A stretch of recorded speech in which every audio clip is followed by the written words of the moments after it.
I'm Professor Leanne Simons. Hopefully you've seen this face before, and I want to go over the syllabus with you. This will be information that I want you to look at for the first day of class, because rather than take time to go over the syllabus, I want to take that time to talk to you.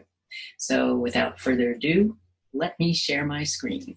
And all this information is on Blackboard under syllabus. This is the daily syllabus. I want to tell you first off that the most important word on this page, aside from the date of your first exam, is tentative. Okay, things can happen, as we all know, and if there's a topic that is extremely interesting and we want to go over it, we want to cover it, then that's what we'll do. What won't be changed is the date of the first exam. Let me just go ahead here, which will be October 20th, and we'll talk more about exams later. But this daily syllabus tells you what's going on, what topic we should be covering, an overview of our discussion, and what assignments and readings I want you to have. There we go. So we're having a course overview now, and we will cover some information. But before I do anything else, I just want to say hi and introduce myself and get you to introduce yourselves. Then we will cover infection and immunity. This is a topic that usually waits till after the first exam, but global events have made it incumbent upon me to move it up sooner. So you can see we have dates for assignments that I will review and dates for discussions. So these are all the different topics. When things are due, the exam. This is what I call my longer syllabus, the name of the class, my contact information. So this is my office. Welcome to Human Health and Disease from my humble home. And this is how you get in touch with me, or via email. And our class meets Tuesdays and Thursdays from 5 to 6:20. My office hours are Tuesdays and Thursdays from 1 to 3, or by Zoom. Something I'm thinking about doing is maybe having once a week or twice a month an Ask Me Anything, where you can drop in, like a coffee hour kind of thing, and any questions that you might have, something that may have come across your newsfeed or about health. Or my favorite questions are the ones that start with, "They say," and "Is it true?" So bring those questions. I'm thinking about it. Of course, these are questions you can always ask during class. You don't have to wait for a special time, especially since class participation, or what I'm now calling engagement, is going to be about 25% of your grade.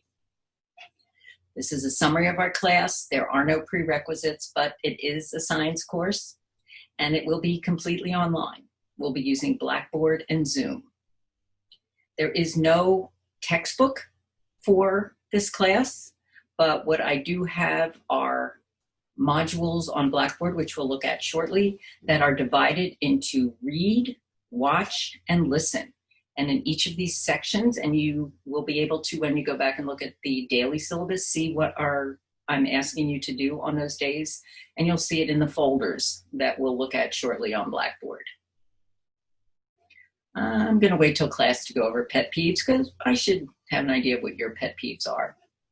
Some of the deliverables include these homework assignments. So each topic that we cover, or I shouldn't say each, most of the topics that we cover at the end is a homework assignment.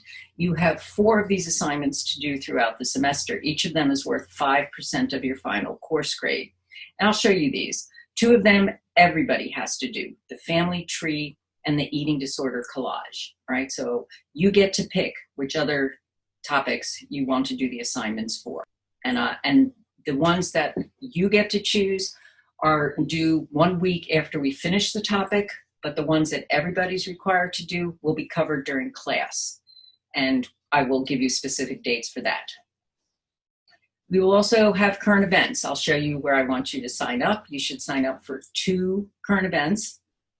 And this is where you will bring something that came across your newsfeed. I do not expect you to go into the science literature, although some people go to Science Daily and bring things in, but something that you may have heard about, a cure for COVID, or a supplement that makes you lose 5 pounds last week, or a detox, a word that I hate. And what you'll do is just bring it up, talk about it. Maybe you'll send it to me, maybe I'll ask you to send it to me, but basically what you're doing is taking this information, telling the class why it was interesting to you, and then telling us why you think it is real. And this is where we start to develop those critical thinking skills. We start to apply them, which is something that we'll do in our next class. When you do this, when you bring in your current events, what we'll think about is, where was this information published? Who did the publishing? Did they have any money involved? Are they going to benefit from this product? Let's say it's a product for a medication. Are they going to benefit from its being sold? What's the purpose of it? What kind of research was done? It's really important that you understand the research methods, because there's a lot of misinformation and disinformation out there. And I want to use this time, this current events time, and any other question that you have in class to help develop your abilities to separate fact from fiction. Okay, so that we can learn to separate those things and help you become conscious consumers. Because when you go out into the world, if you aren't already there, you will have lots of decisions to make about your health care. And I want to help prepare you to make the most beneficial, using your critical thinking skills to make the decisions that will be of most benefit to you. We have a project called To Your Good Health. In groups of 3 to 5, you will pick one of the subjects. You'll have a sign-up sheet, pick a topic, and kind of go into more depth in that topic. Again, we'll talk more about this, but there are certain things that I want you to do, like give me a couple of references that are going to help you get material for this presentation. I want to talk to you about it. I want you to come see me, well, visit this way, virtually, and discuss it. This is how you will be graded. Right? It should add up to 100. Exams, homework assignments, the To Your Good Health group presentation, poll questions, which we'll have throughout the semester based on discussions, readings, videos that you'll watch, class engagement, I'll go over in a second, and current events. And this is where I would say, any questions so far? But I can't. So class engagement, I'm not in the classroom with you. This is not the situation that I prefer having for this course or any course that I teach, but it's what we have, it's what we have to work with. And so engagement becomes really important. What I'm going to ask you to do is participate in discussion boards, but also I have 8 to 10 here. I may modify that because I will also include the Flipgrid that hopefully you've all made your videos by the time you see this, or something called Padlet. Weekly feedback, I'm going to ask you to keep journals to give me feedback to help me improve the course, but also to help me understand what's not getting across or what your interests are. And I could use that information every week because I've never taught a whole class online. So we're all kind of doing this together. And then other, showing me you're interested, participating in class, coming to office hours. It's 25% of your grade. Our exams, we have 2 exams. One's October 20th and one's during the finals period.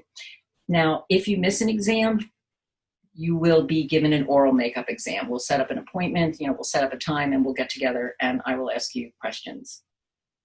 The attendance policy, please come to class. It's kind of really important. If you miss it, get to know somebody in class so that you can get the information that you've missed. These are the learning objectives. This information is other important information that you get on most of your syllabi.